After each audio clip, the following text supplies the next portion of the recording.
La amnistía en Venezuela no es un proceso nuevo, no es un proceso nuevo. Comenzando, por ejemplo, con el Tratado de Regularización de la Guerra, el armisticio, que creó unas condiciones base del derecho internacional humanitario y que sirvieron de alguna manera de pasar de un escenario de confrontación abierta que vivimos en la independencia, como fue el decreto de guerra-muerte, a pasar a un proceso de regularización del conflicto. Luego nos vamos a encontrar algunas amnistías que se van a dar.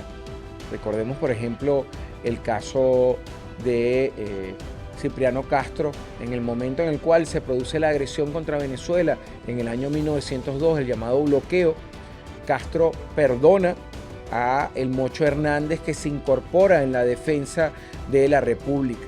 La ley de amnistía venezolana no implica una situación de olvido, esencialmente porque en concordancia con el cuerpo constitucional establecido en nuestra gloriosa Carta Magna, nuestra Carta de Derechos Fundamentales, aprobada en 1999, esta ley no genera perdón a delitos de lesa humanidad, crímenes de odio ni otras cosas.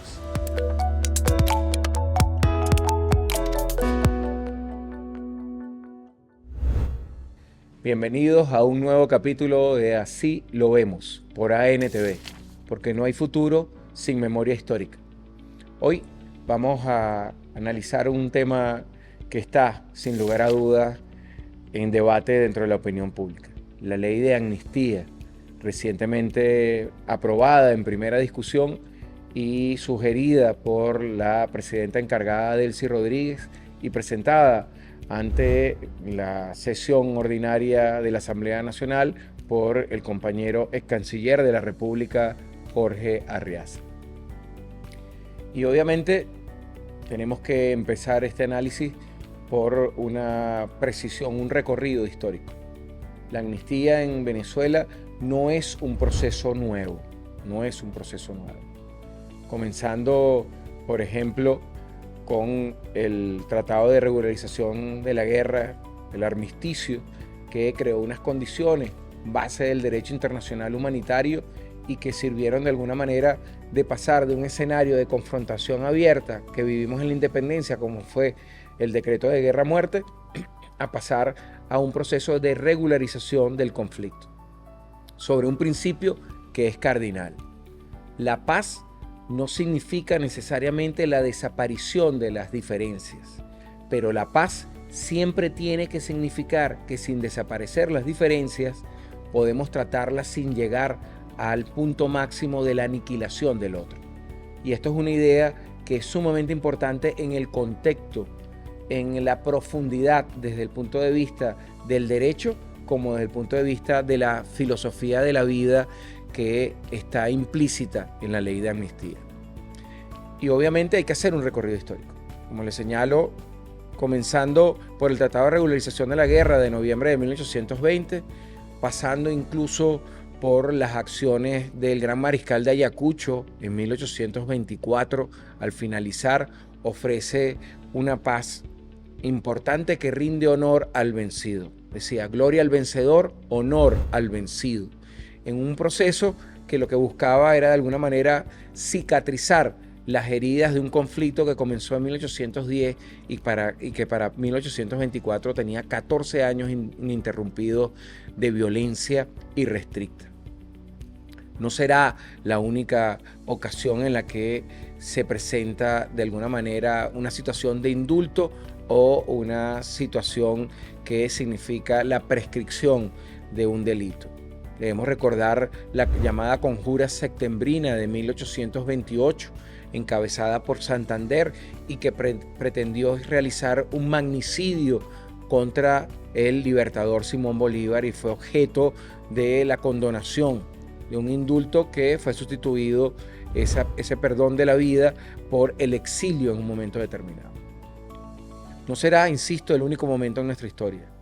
En 1835, siendo presidente José María Vargas, se produce una revuelta de militares, la famosa discusión de Carujo, que por cierto estuvo también en la conjura septembrina de 1828, septiembre de 1828, contra el Libertador. Y en esa conjura, Carujo le recrimina a José María Vargas que la fuerza se impone sobre la razón. Algo recurrente en la historia.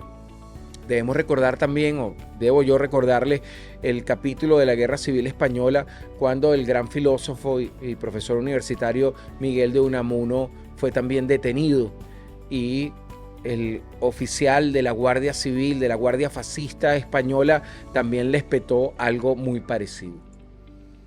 Lo que debemos entender, por lo tanto, es que hay un recorrido. El tercer momento que yo debo recordar de la historia de Venezuela, que habla también de una ley de amnistía, es posterior a la Guerra Federal. El Tratado de Coche, que es un tratado que le permite a José Antonio Páez salir al exilio y que da inicio, por lo tanto, a todo el proceso de la llamada Revolución Federal, que va a estar encabezada primero por Guzmán Blanco, ¿no? Y posteriormente va a terminar siendo sustituida por la Revolución Liberal Restauradora. Fue también un ejemplo. El Tratado de Coche buscaba sanar las heridas. Luego nos vamos a encontrar algunas amnistías que se van a dar. Recordemos, por ejemplo, el caso de Cipriano Castro, en el momento en el cual se produce la agresión contra Venezuela en el año 1902, el llamado bloqueo. Castro perdona a el Mocho Hernández, que se incorpora en la defensa de la República. Luego vamos a tener las amnistías de otro tipo que vamos a ver en las dictaduras venezolanas. Gómez, después de la Semana del Estudiante, después de febrero de 1928, que implica el surgir de la generación del 28, produce una amnistía a ciertos actores. Yo debo recordar acá, indudablemente, el hecho de que Gómez no amnistió a José Pío Tamayo, que es el iniciador de las ideas socialistas en Venezuela. Vamos a ver que también posteriormente, con el lapso que va entre López Contreras de 1936 hasta el inicio de la dictadura de Marcos Pérez Jiménez en 1952, se van a producir algunas amnistías en este tipo. Debemos también, sin duda, hablar, y en mi caso es algo que forma parte de mi historia personal, porque mi padre, que fue combatiente guerrillero, fue amnistiado en 1968-69 por la ley aprobada por Caldera en su momento. Y eso permitió, en el caso específico de mi historia de vida, que mi padre volviera a la vida civil y volviera a cumplir las misiones que le correspondían como profesor universitario que fue en un momento determinado. No puedo, bajo ningún concepto, dejar por fuera la conmutación de la pena que le da el presidente Rafael Caldera a el comandante Hugo Chávez después de los hechos del 4 de febrero de 1992. Lo que quiero con este recorrido histórico es mostrar que de alguna manera hay una presencia en el proceso histórico venezolano desde el siglo XIX hasta acá, en términos, como muy bien lo manifestaba el compañero diputado Jorge Arriaza en su intervención presentando la explicación de la ley y su contenido, que es lo que se estila en primera discusión. Hizo un recorrido histórico muy preciso en este sentido. Debemos, por lo tanto, entender que hay una tradición. ¿Cuál es la diferencia? Es lo esencial que quiero aquí debatir en esta ley de amnistía. Esencialmente se trata de evitar dos elementos, porque además hay que seguir con el análisis comparativo. Hay otras leyes de amnistía en América del Sur que buscaban era el olvido de las agresiones. Me estoy refiriendo a la ley de olvido en Argentina, en Chile, en Brasil, en Centroamérica en general, que estaban referidas a las acciones sumamente violentas, neofascistas, que desarrollaron las dictaduras en cada uno de estos países nombrados. Ahí se pretendía una situación de cierre y olvido. La ley de amnistía venezolana no implica una situación de olvido. Esencialmente porque en concordancia con el cuerpo constitucional establecido en nuestra gloriosa Carta Magna, nuestra Carta de Derechos Fundamentales, aprobada en 1999, esta ley no genera perdón a delitos de lesa humanidad, crímenes de odio ni otras cosas. Esencialmente está referida, por lo tanto, a violaciones de la Ley Orgánica Libertador Simón Bolívar, la Ley contra el Odio, algunas de las leyes específicas, el Código Orgánico Procesal Penal, el Código Civil, el Código de Justicia Militar, pero aquellos delitos definidos como delitos de lesa humanidad o crímenes de lesa humanidad no son perdonados. Es decir, aquel que haya quemado, violentado, torturado, no entra en esta ley. ¿Qué sí entra? Aquellos que hicieron incitaciones al odio, aquellos que hicieron llamados a la intervención. Porque se trata, insisto, de una ley cuyo motivo esencial no es olvidar. Bajo ningún concepto nosotros pretendemos generar olvido. Y esto es una actitud de respeto hacia las víctimas. ¿Cómo le podemos nosotros decir a los familiares de Orlando Figueras que olviden que lo quemaron? ¿Cómo le podemos decir al papá del motorizado que resultó degollado por una guaya colocada entre dos postes en un momento determinado en el año 2017? No queremos, no nos atrevemos a decir que lo olviden. Y por lo tanto, eso no entra dentro de los perdones, dentro de las excusas que construye la ley.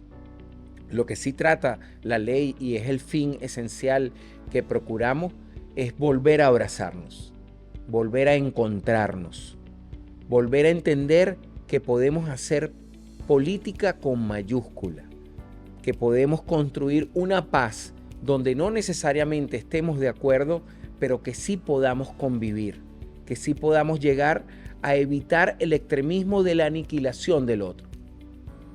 Y esto es sumamente importante, porque no es el chavismo efectivamente el que ha buscado aniquilar al otro.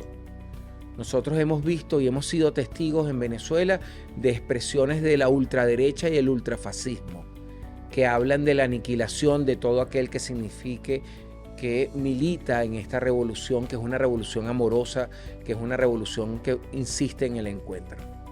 Chávez lo decía, lo repito, la paz no significa la desaparición de las diferencias, significa que la justicia prevalece. Y no puede haber justicias con inequidad, no puede haber justicia con violencia física hacia el otro, no puede haber justicia si no somos tolerantes y responsables ante la opinión del otro. El otro tiene derecho a opinar distinto. Podemos validar o no la naturaleza en términos de derecho, en términos de historia, en términos de filosofía, en términos de convivencia de la opinión del otro. Pero eso no significa que pretendamos aniquilar al otro. Y por lo tanto, se trata de abrazarnos en la vida, de abrazarnos en la posibilidad de restituir las heridas, de reencontrarnos en un camino institucional que facilite, que permita, por lo tanto, que los venezolanos hagamos política desde las visiones, desde las posiciones ideológicas, desde las condiciones en las cuales nosotros nos podamos encontrar. De eso es lo que se trata la ley de amnistía. Y aquí debo, sin lugar a dudas, referirme a algo que ocurrió recientemente. Uno de los que fue favorecido, que tenía más de un año detenido por sus llamados a la violencia, que fue liberado recientemente, violentando los términos de la ley, que obliga al que es objeto de la medida de amnistía a mantener un lenguaje ubicado en la sindéresis, mantener un lenguaje que no incite de nuevo a la violencia, en no repetir los errores que obligaron a su detención. Violentó esto y el fiscal general de la República, el compañero Tarek William, ordenó su reclusión bajo arresto domiciliario. Y esto es una lección que sin lugar a dudas. Lo decía el primer vicepresidente de la Asamblea Nacional, el compañero Pedro Infante. Lo explicaba muy bien el presidente de la Asamblea Nacional, el doctor Jorge Rodríguez Gómez, desde la experiencia del dolor de haber sido objeto del asesinato de su padre. Lo decía Jorge Arriaza en un momento determinado. Lo explicaba el opositor Luis Romero en su intervención, que debemos evitar de nuevo recurrir a la destrucción del otro. Y esa nueva detención es un punto de reflexión a los sectores más radicales de la oposición que no han entendido que la ley de amnistía es una mano extendida. Decía José Martí, el poeta y padre de la patria cubana, en un poema extraordinario que se llama Cultivo una rosa blanca. Ese poema dice lo siguiente: cultivo una rosa blanca en julio como en enero, para el amigo sincero que me da su mano franca. Y para el cruel que me arranca el corazón con que vivo, cardo ni ortiga cultivo una rosa blanca. Y esto es importante, porque lo que Martí quiere decirnos ahí es que a pesar del maltrato que pueda tener, siempre debemos ofrecer la posibilidad de la mano amiga. La oposición tiene la oportunidad, ante el ofrecimiento de la presidenta encargada Delcy Rodríguez, que en concordancia con la idea de la diplomacia de paz que enarboló en algún momento el propio Hugo Chávez, recordemos, después de la acción del 11 y 12 de abril, Chávez salió con un crucifijo llamando a la reconciliación, llamando al diálogo. Y la oposición, malentendiendo eso, recordemos cómo respondió. Con el boicot, el paro petrolero en un momento determinado y lo que eso significó en términos de pérdida. Más de 20.000 millones de dólares perdimos todos los venezolanos por la incomprensión de ese perdón, de esa amnistía que ofreció Chávez. Y no fue la única vez. Yo debo recordar además que en el año 2007 el presidente Chávez también ofreció una ley de amnistía. Y Nicolás Maduro, el 23 y 24 de diciembre, produjo un sobreseimiento y una liberación programada de más de 400 políticos presos que estaban ahí cumpliendo lo que establecía la ley orgánica del Libertador Simón Bolívar y la ley contra el odio, pues habían incidido recurrentemente en un llamado a la violencia. Es una oportunidad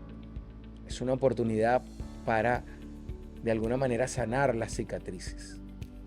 Es una oportunidad que refleja el compromiso, pero sobre todo también debemos verlo con una lectura del derecho internacional, porque las leyes que de alguna manera significaron un intento de olvido en Argentina, en Chile, en Brasil, en Centroamérica, que aquí no es lo mismo, aquí no se está apostando al olvido, significaron que quedaba abierto un capítulo de dolor de las víctimas. Aquí lo que intentamos es, a través de un trato amoroso que está implícito en esta ley de amnistía, que los venezolanos curemos las heridas que han surgido desde 1999 para acá. Y eso es un elemento interesantísimo, porque el artículo 7 de esa ley de amnistía establece los períodos bajo los cuales se puede considerar la concesión de los beneficios que están establecidos en la ley.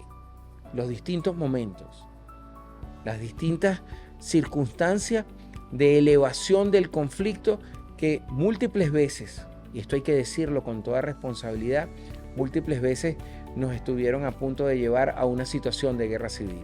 Chávez primero, Nicolás después y Delcy Rodríguez ahora insisten en la necesidad de evitar que la diferencia en torno a la conducción política, que la diferencia en torno al funcionamiento del sistema democrático, que la diferencia en las posturas ideológicas, en la concepción de la democracia, en las formas de participación popular, en las formas en las cuales redactamos y generamos las leyes que rigen los destinos de este país, nos puedan llevar a una confrontación civil de magnitudes como las que vemos hoy en día en Irak, como las que vemos todavía hoy en día en Libia o las que vemos en Siria o en Afganistán. Porque la operación de la cual fuimos testigos el 3 de enero del 2026, que produjo el secuestro del compañero Nicolás Maduro y de la compañera Cilia Flores, es decir, del presidente constitucional de la República Bolivariana de Venezuela y de la diputada Cilia Flores, fue un acto que buscaba sin lugar a dudas generar un grave conflicto. Y no lo vamos a permitir. Chávez nos enseñó que sobre todo debíamos insistir en la búsqueda de la convivencia dentro de la diferencia. Y es eso lo que esta ley busca. Pero además, esta ley es un mensaje en re mayor a el mundo. Es un mensaje al presidente de los Estados Unidos, Donald Trump. Es un mensaje a la comunidad internacional. Es un mensaje a los que intentan llevar procesos por crímenes de humanidad en Venezuela que no han ocurrido. Es un mensaje que busca decir, nosotros buscamos construir la ruta para resolver nuestras diferencias. No necesitamos de la intromisión de una potencia extranjera. Los venezolanos somos capaces de establecer los mecanismos a través de los cuales sanamos nuestras heridas, nos encontramos en las diferencias y avanzamos. De eso es lo que se trata este llamado de la compañera Delcy Rodríguez. De eso es lo que se trata los llamados que siempre hizo el presidente constitucional de la República Bolivariana de Venezuela, Nicolás Maduro. No ni una vez, no dos veces, infinidad de veces, Nicolás siempre nos llamó a encontrarnos en la diferencia. Y Delcy, recogiendo el bastón que Chávez le dio a Nicolás y que Nicolás, sin quererlo, porque no estaba planificado de esta manera, le dio ahora a Delcy, Delcy lo levanta con dignidad. Lo levanta con la dignidad de la mujer venezolana, esa misma que resistió a través del CLAP, esa misma que es jefe de calle, que es líder de comunidad, esa misma que en los momentos de agobio más terrible siempre tuvo una respuesta amorosa, porque esta ley se trata de encontrarnos en la posibilidad de darnos amor en medio de la diferencia. Y eso es lo que diferencia esta ley del recorrido histórico que tuvo otros procesos de amnistía en nuestro proceso y de otras leyes de amnistía en América Latina. Esto fue Así lo vemos, un espacio donde siempre analizamos desde la verdad, desde la filosofía, desde la historia. Nos vemos en un próximo episodio.